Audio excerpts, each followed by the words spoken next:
city on rock and roll, and we want to keep this city safe. Unfortunately, there's a lot of crap going on and a lot of stuff that our police go through in this city and cities all across the state of Ohio and across the country. That's why we want to really have this much needed conversation with the man who knows about all of this better than anyone else. Boots, he's such a good friend of yours. He's a great guy. He's actually, I consider him my brother more than a friend because he just does so much great things for the community. I can't say it enough. So. We're talking about FOP President Brian Steele, and you've had your hands full this week. Another officer-involved shooting in the Linden area neighborhood. Do you ever shake your head sometimes, Brian, and say enough is enough? Oh, 100%. First of all, thanks for having me on, letting me be the voice of law enforcement. We think that all the time. Our officers think that. There's days, you're a little bit tired, you got your head down, but you know what you say? Society's worth it. The community's worth it. You pull your bootstraps back up and you go right back to work every single day. I was explaining to Mindy, I can't wait to get her on a ride along, like on the Hilltop or the Short East or some of the crazier neighborhoods that I've been riding along. And I said, your mouth would be open the whole time, like, oh my God. People don't get it, and I wish people that don't like law enforcement would go for a ride along, especially on the Hilltop at the first of the month when everybody has their money. Yeah, there's some studies. They're saying the average person in life maybe will see about 4 traumatic incidents in their lifetime. The average police officer, it's something like 400 to 800. So you got to remember when these officers go out there, they're a jack of all trades. They might be taking an accident report, a burglar alarm. Then they'll go to a dead baby call, horrific traumatic event. Following that call, they might go and pull someone over for speeding. Again, what they face every single day is just a testament of their character, the overwhelming majority. The small amount who don't measure up to that character, well, it's our job as a union, as an agency, to get rid of them. But again, those are few and far between. The overwhelming majority of the men and women go out there and they do an outstanding job. How do they deal with this day in and day out? And I know they're trained for this, and you can hear about it and you can watch videos on it and you can do all the necessary steps to prepare yourself for it. But to actually be in the line of fire and to be involved in it, your heart rate, your everything has to be like, oh my gosh, this is actually happening. This isn't TV. This isn't a movie. This is real life, and it's happening to me right now. And I can't believe the numbers you just read to us. I mean, that is incredible what they go through day in and day out, Brian. Can you explain for us this recent cop-involved shooting or officer-involved shooting in the Linden neighborhood, Linden area? What happened that you can tell us? I know you can't tell us exactly everything because it's still under investigation, but what does the public know at this point? So I could tell you, having worked the Linden neighborhood for years, it gets this kind of bad rap. The Linden neighborhood is a phenomenal neighborhood. There are phenomenal residents there. Now, the reality is it is challenged. It's challenged with crime. It has been for years. I often say, I believe Linden's often, forgot about by the elected officials. So this officer, 2 of them, they were out there doing exactly what they're paid to do, what they're trained to do. They see an individual, they decide to pull over the individual for a minor motor vehicle violation.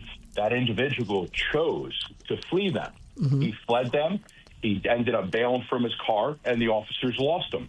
We have a very strict chase policy. There's some good about that. There's some bad about that. We generally don't pursue unless we know it's a serious violent crime, such as a robbery suspect. An individual simply fleeing, well, there's a reason we have our chase policy, but that's for another day. So the individual ends up getting away. Officers converge to the area. One of the canine officers sees an individual and says, hey, I think I got your guy here. He matches the description. Again, this started as a relatively minor crime. Fleeing in and of itself is a misdemeanor. So they get out of the car. You heard the officer. He says something along the lines of, hey, my man, hold up, or hey, you, wait a second. And just like that, in a split second, he is now not only facing the barrel of the gun like Deputy Meade was. In this situation, the individual starts firing and hit one of our cops before we were able to stop the threat. Wow. I can't, and you know what? He probably was just going to find out if it was him, just trying to be professional, strolling up to the guy.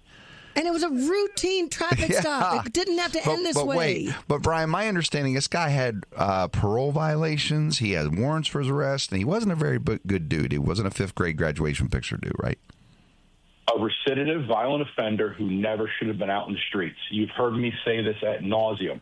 myself and the FOP, we believe in second chances. We believe in restorative justice for nonviolent crimes. If you have a drug condition, mental health, let's get you the help you need. This individual, there was no rehabbing. I often say the dog pound would not take a rabid animal and stick them out on the street. Yet we in society, we take these recidivistic violent offenders and we say, okay, you did your 3 years for shooting somebody. Go out there and try to make a difference in the world. They're going to keep going back and doing what they do, which is violent crimes. And this is another example yet again. Is anyone coming down on the officers for firing? Because they were fired upon first. He turned and shot at them, and one officer was hit in both legs, right? Listen, an officer can cure cancer today. An officer can say, look, Officer so-and-so cured cancer. There is some low-life attorney who will try to sue and make money off the patent rights. There's some keyboard warrior, would say, well, why did they cure it yesterday? That's noise. We don't care. We surround our officer. Our officer's an absolute hero. He kept that community safe, and every officer that responded that day, including our medical professionals and our dispatchers. We often forget the dispatchers, who are literally our lifeline. I cannot say enough about them. They're all amazing people. Well, here's an opportunity to say to cover something. People often say, well, just shoot the bad guy in the leg. But that officer almost died, and he got shot in the leg. So they don't understand that you shoot someone in the leg, they could still die. It was both legs. Didn't it hit both legs? Both legs. One was pretty much a flesh wound. It didn't hit anything major. What kills you with a gunshot is going to be if it hits an artery and blood loss, or if it hits a major organ. Right. But it's very hard to aim at the body and not hit one of those things. So let's talk about why they shot, because this is why I keep talking about this case, is why it's no different than the Deputy Meade case, who's on trial for murder. Our use of force, if there's a legal standard called Graham versus Connor, and it's a U.S. a doctrine or Supreme Court doctrine. It's the framework for assessing officers' actions. All that matters is, was the use of force reasonable? And in order to use this deadly force, there's three prongs. We look at the severity of the crime. In this case, it was brandishing a gun. In the Meade case, it was brandishing a gun. Was there immediate threat? In this case and the Deputy Meade case, the immediate threat was the individual pointed a gun at the officer. And were they resisting or evading? They were not obeying commands. It is yes, yes, yes. This justifies shoots. This doesn't make it less tragic. And at the end of the day, we're not the executioner. Our job is to get an individual in front of a judge if we can. But unfortunately, when you're facing a barrel of a gun, you have a split second to make a decision. Why is the Meade case still in our radar? Because he pointed a gun at an officer. Period. Case closed. Let it go. It's going on a second trial because the first time around it was a hung jury, so they have to retry him again. I know he's got Mark Collins in his corner, but do you think that Officer Meade or Deputy Meade, Jason Meade, will be cleared? Because that's just tough. I mean, the first jury couldn't do it.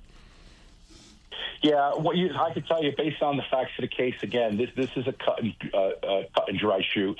They're trying to tell you stuff like the gun was unsafe. That doesn't mean anything. I mean, and statistically or theoretically, we could shoot you with a wallet in your hand if the officer reasonably believes that that's a weapon. If you commit a robbery and the officer says stop, and you turn and you lift up a wallet and point it at him like a gun, the point is it does not have to be a gun. Yeah, how do you know? I'll tell you why we're here.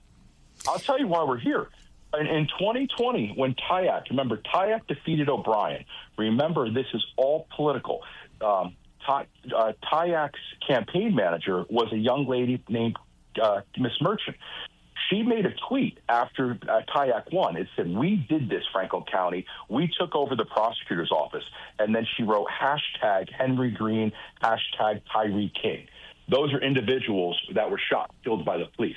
This was all done by design, and it was done purposely to attack law enforcement. And they did it, and they did a good job. 4 officers they indicted for murder. I bet in her plush neighborhood she lives in, she calls the 911 anytime a car thumps by with too much bass playing. I can guarantee you she wears you guys out probably more than anybody else in the neighborhood. That's who I see. These individuals that do this, such as this lady, there's something called white savior complex or white savior syndrome. And let me explain.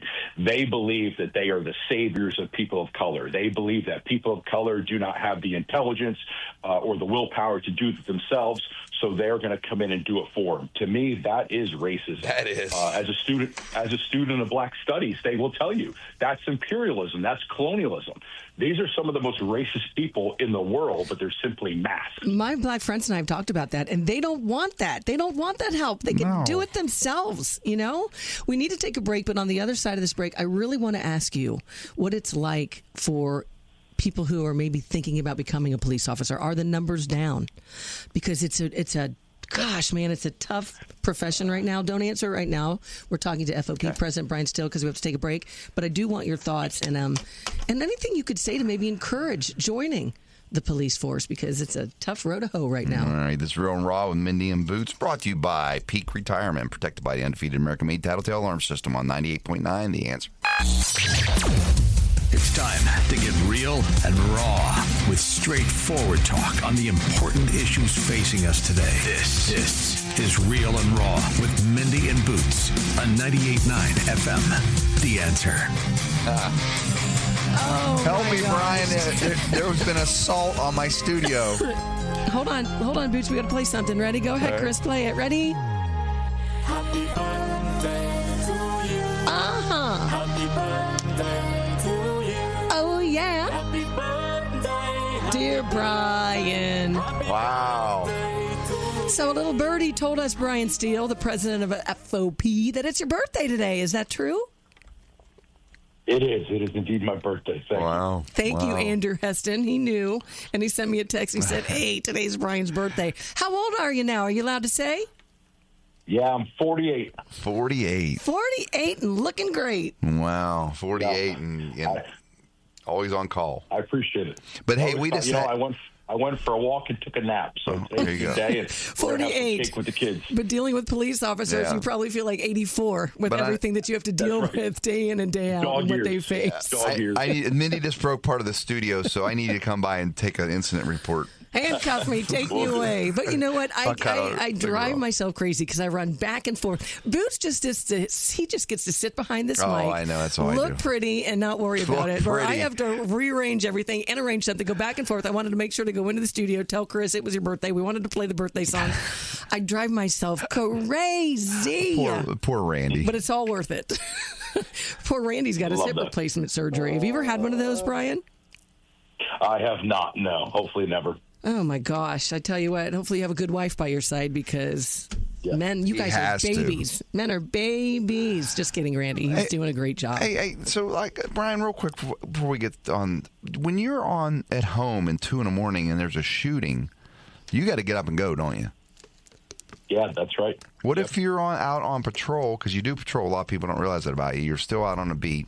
If you're out and something goes down, do you keep a suit back at the precinct where you go change and take off, or can you go in uniform? Yeah, so listen, I can go in uniform. You know, I have a Chief Brian. I have a great relationship with Chief Brian, a good working relationship, and she has zero issues with me wearing a uniform. And, I do. I just make sure I let the public know I'm speaking on behalf of the FOP and not the division. That's awesome. So what we did want to concentrate on and ask you and talk a little bit about, because there's a lot of parents listening and grandparents, and what is it like for young people, men and women, who are really thinking about joining the police force, but then they see all of these incidents and they see all the hate that so many departments put up with, and they change their mind. They're like, you know what, I don't want to do that anymore. And parents necessarily don't really want to see their kids get hurt. Yeah, absolutely. It's a great question, and sometimes I struggle with this. And I'll tell you a little personal privilege. As you know, my son is a Marine who's deployed overseas right now. Mm-hmm. My son, when he gets out, he wants to be a police officer, and he grew up with this. He saw Dad. He saw me, at highs and lows from this job. I will tell you, it is an outstanding job. It is an honorable job. If you have the courage and character, and you're that type of individual who wants to serve and understands that you may leave home and not come back, but you believe that, your community, your society is worth it, then do it. if you're coming in this job because you're bored or you want, take advantage of our college tuition reimbursement, you're not going to be happy. Okay. It all starts at recruiting. And I would encourage you. The FOP represents 29 agencies. Now, I would tell you, 28 of those 29, with the exception of Whitehall and the corruption we're fighting there, I would encourage you, come join. Come patrol your community. Let me ask you this. So I had a friend of mine. The FOP has most of the police departments around the Columbus market.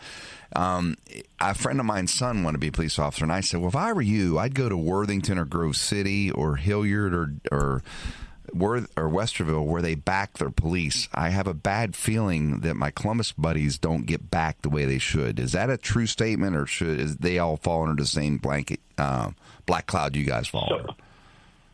So listen, some communities do better than others. I'll tell you that. There's some communities, and same with police departments. Majority of our police departments are well run. The majority, you do have support. But again, to our Columbus brothers and sisters, whether the support from the elected officials has ebbed and flowed over the years, the overwhelming majority of the community supports their cops. I don't care what neighborhood you're in, and it's important that we spread the message to these young men and women. Block out the Facebook warriors, block out the political noise you sometimes hear. The overwhelming majority do support you. Listen, I would say the same thing for President Trump as well. With this third attempt on his life, they said he was listening so much to mainstream media and believed that President Trump is Hitler, that believed all the negativity surrounding our president. He decides to go and try to take him out. It happens there too, Brian. Yeah, it's tragic, and I'll tell you, any threat to any political official, any threat of violence, is completely unwarranted. We got to get back to a time where we could just, have some civil discourse, agree to disagree, and move on. Yeah, like Boots and I open this phone line to anybody. We don't care where they stand politically. Yeah. We would love to debate people. We just want to give people an opportunity to talk things out. That's what Charlie Kirk did, and look where it landed him. It's a crazy world that we live in. Someone just reached out to us because they have a question for you, Brian. They said, I believe the CPD just cut an academy class because of the recent budget and the no overtime. Could Brian address that? Yeah, so we were supposed to have 3 academy classes, and I spoke to the mayor about this, the police chief. I've talked to members of city council. We had 3 academy classes. They cut them to 2, and then they pushed back another class, and that only hurts us. It hurts us in the short term and the long run. Where I'll put on my my political advocacy hat. I've made it clear I was not a fan of cutting overtime for police and fire. And overtime is not like, hey, let me go buy a boat now. Overtime is what we do to staff these cars, to staff these fire trucks. So I was just as upset as members of the community when we gave money for a sports team. We got to take care. The fundamental responsibility of government is protection. Staff those fire trucks, staff those police cars. And if we have reserves, let's invest in soccer teams. Wow, that made too much common sense. What's Why wrong don't with you run for a political office? Don't do it yourself. Seriously, have you ever thought about it? I mean, Listen. So real quick. I ran. Go ahead. I ran for school. I ran for school board years ago, just as a parent with kids in schools, and I saw how those sausages were made, and it really just turned me off. Did you just say I saw how the sausages are made? How the sausages are made. Yeah, because that is a gross thing if you know how a sausage is made. That's a great point. Yeah. So if I have a problem with the fact that the mayor, for some reason, only is against the police. So you have an opportunity to talk to him. So do you ever try to dude, what are you doing? Or how do you get in his head? Because he seems like impossible to deal with. So I think the mayor is a nice person, and I can tell you, as of recent, we have started meeting, starting to build a relationship. I'm a firm believer of relationships. I think you have to have them. Okay. I think you always have to light a candle on dialogue instead of taking a knee in darkness, And I kind of joked with the mayor, and I said, "Listen, we're in the courting phases. We not be getting in bed anytime soon, but we're courting. So let's start there." What do you say? I could tell you we have open communication. Same with the prosecutor's office. The prosecutor, Favor, and I, we might have different perspectives on the outcome and the purpose of criminal justice, but and we could agree to disagree. The important thing is we have open communication, and that's what we always have to have, whether we agree or not. We have to be able to talk civilly, and we are. You have and I will to. give the mayor credit for that. That is true. You have to have that civil discourse or the civil communication to prevent that. So one other thing I want to ask you is, and you can speak for yourself, and you can also speak for what you're seeing with new recruits. What do you think is the number one reason why people join the police force, why they want to become a recruit and eventually an officer? And has it changed through the years? Yeah, it has not. They joined because they want to serve. I joined on the heels of 9/11. I got out of the Marine Corps. The towers went down. There was a calling for police, fire, and military. Having just got out of the Marines, I chose the police department. And now I'll tell my fire friends, didn't score high enough in a fire test, officially not smart enough to be a fireman. My brother, Steve Stein, that runs the fire union, laughs at that. But you have to want to serve. Now you get individuals in the heels of George Floyd, where officers were unfairly targeted, called racist, vilified for everything they did. It made recruiting difficult. I said this in 2020 when many elected officials, just kind of took a dump on us, if I could be real.